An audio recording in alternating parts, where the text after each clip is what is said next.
Tired of accumulating reward points and not knowing how to actually use them? Let's fix that. First, open your Revolut app. You should immediately see your account balance on the home screen. From there, you'll navigate to the Rewards Hub.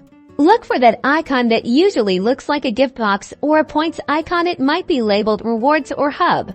Depending on your Revolut version, tap on it.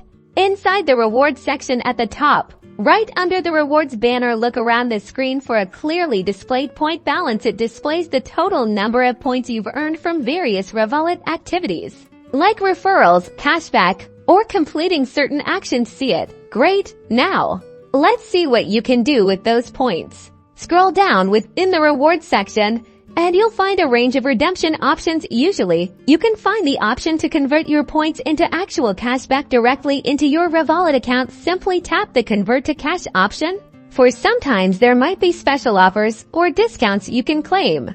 Select the amount of points you'd like to convert, keeping in mind the minimum conversion threshold. Follow the on-screen prompts to confirm your decision. Once confirmed, the cash equivalent of your selected points will be instantly credited to your Revolut account, which will reflect on your home screen, which you can then use directly.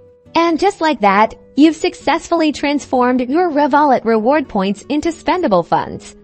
So keep an eye on those rewards, maximize your benefits, and enjoy the perks of being a Revolut user. #REVOLUT #rewards.